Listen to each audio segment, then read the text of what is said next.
কিন্তু কিছু জিনিস হচ্ছে যেটা আমার মনে হলো যে বলা দরকার।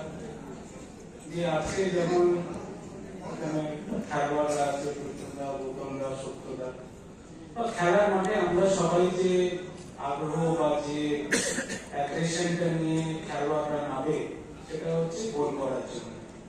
কিন্তু মাঠে কিন্তু ফাউল হয়, সেখানে রেফারি আছে, হলুদ কার্ড দেখায়, লাল কার্ড দেখায়, একটা নিয়ন্ত্রণ রাখে। কিন্তু এই মোহনবাগান ইলেকশন নিয়ে আমি যা দেখছি যে যেভাবে যে ভাষা যেভাবে যা প্রয়োগ করা হচ্ছে, আমার মনে হয় সেখানে যদি রেফারি থাকতো তাহলে ওদের স্টেজের আর্ধেক লোক হয়তো রেড কার্ড থেকে স্টেজ।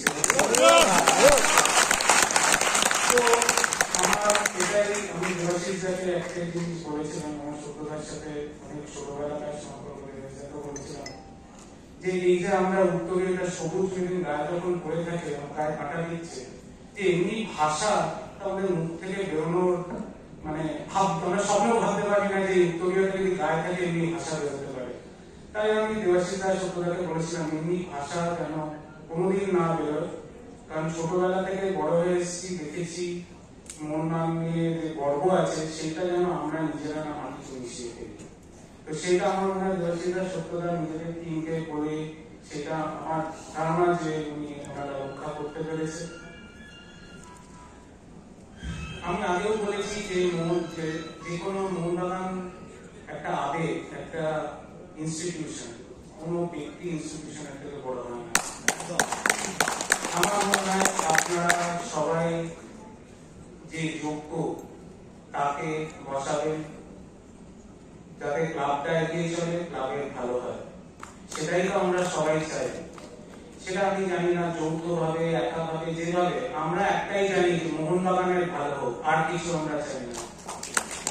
আজকে এই কমিটি আমি ভাইস প্রেসিডেন্ট, বাবা এখানে প্রেসিডেন্ট ছিল।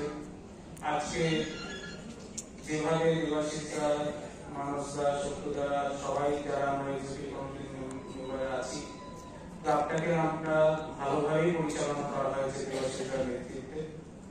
তো আমার এটাই একটাই অনুরোধ যে যেই আসুক না কেন, যাকেই আপনারা পছন্দ করুন বা অপছন্দ করুন বা নিয়ে আসতে চান বা ফেলে দিতে চান, যাই করুন, এই মোহনবাগান সবুজ হলুদ রংটাকে মাথায় রেখে কিন্তু ভোটটা দেবেন।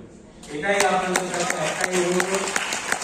আমি অনেকটাই ছোট, কিন্তু ছোট হিসেবে বড় দাদাদের মাঝে মধ্যে যদি উপদেশ দিতে যায় সেটা ভাবে যে ছোটরা জ্ঞান দিচ্ছে, কিন্তু জ্ঞানটাও কিন্তু ছোটদেরও শুনতে হয়। আমরা বড়দের শুনি, ছোটদের যেমন রেসপেক্ট করতে হয়, বড়দেরও আমরা রেসপেক্ট করি এবং সেই সম্মানটা করি। সেইটা মাথায় রেখে আপনারা এই নির্বাচনে যেটা ঠিক করবেন সেটা আমরা মাথায় রেখে গ্রহণ করব।